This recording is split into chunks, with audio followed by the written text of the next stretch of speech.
Are you looking for the best soundbars? In this video we will look at some of the best soundbars on the market.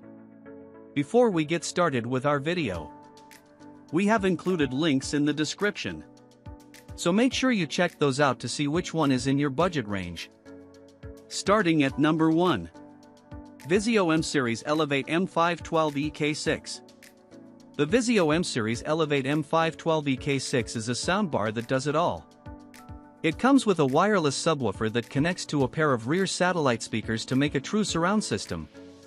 The wide bar offers a host of speakers for clear side and middle channels, plus it has upward firing speakers that retract when not in use.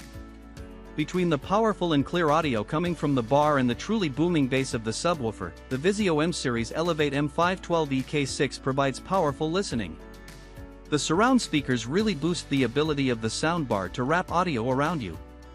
While watching Dune with a full Dolby Atmos presentation, the Vizio M-Series Elevate M512 EK6 was able to thoroughly create an atmosphere that brings the alien worlds to life. Vertical channels are delivered by Vizio's adaptive height speakers, which automatically move into place when needed. The sense of vertical space is a bit weak compared to some of the higher-end soundbars tested, but still adds a little extra spice.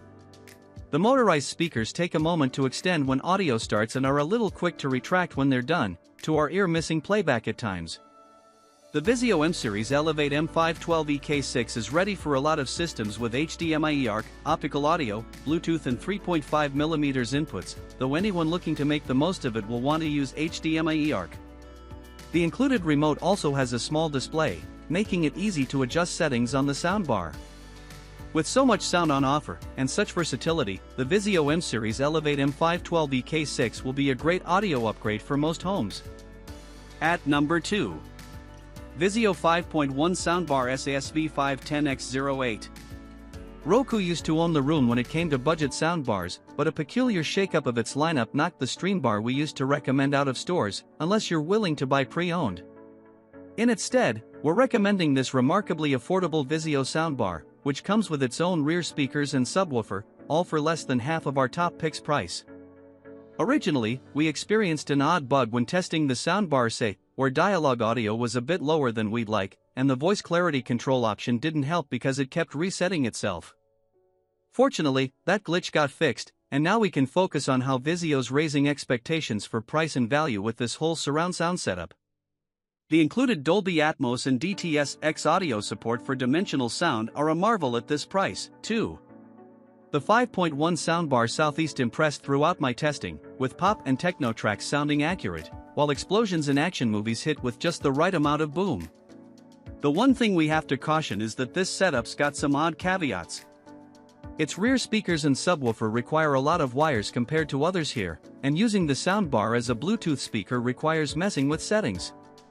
Also, there's no AirPlay support, which made casting music from an iPhone difficult. Even so, the Vizio 5.1 Streambar AC is an amazingly affordable way to fix the thin sound issue plaguing many new TVs. At number 3. Sony Bravia Theater Bar 8. A great soundbar that we've been testing with Sony's other home theater hardware, the Bravia Theater Bar 8 produces a strong amount of bass on its default settings. You can adjust that, sure, but this is definitely a great soundbar to buy if you love low-end sound. However, its price and long width might make the Bravia Theater Bar 8 a bit too much for some people. If you want a lot of sound and don't mind splurging, though, it's well worth checking out. We had trouble with testing this rig, as the default audio settings made dialogue a tad harder to hear than we'd like. Then, when we tried to fix that in settings, the voice clarity control kept resetting itself. Still, Vizio's pushing the expectations for price and value with this whole surround sound setup. Dolby Atmos and DTS-X audio support is a marvel at this price, too. The one thing we have to caution is that this setup's got some odd caveats. Its rear speakers and subwoofer require a lot of wires compared to others here, and using the soundbar as a Bluetooth speaker requires messing with settings. Also, no AirPlay support, which made casting music from the iPhone even harder. At number 4. Sonos Ray. The Sonos Ray is the brand's cheapest soundbar.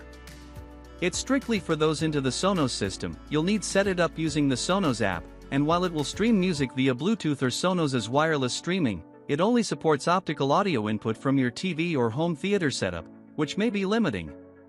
It doesn't include a remote, instead relying on your TV's or streamer's remote. It has to be an IR remote, which is what the majority of TVs and streamers use, but you may be out of luck if your device only has an RF remote. Audio performance wasn't particularly exceptional, with plenty of volume, but we found it grating and tinny when we pushed the levels, and without a lot of low end. If you already have a few Sonos speakers, such as a pair of Era 100 speakers you want to use as rear surrounds, and want to stay in the ecosystem, then this might be a decent addition, but otherwise you can do better at this price. At number 5. Sonos Beam, Gen 2. The Sonos Beam is a really terrific soundbar, and when it first launched it owned the space. But the much more affordable Roku Streambar Pro performs on par with the Sonos Beam, so we don't see the argument for the pricier model unless you're already committed to Sonos.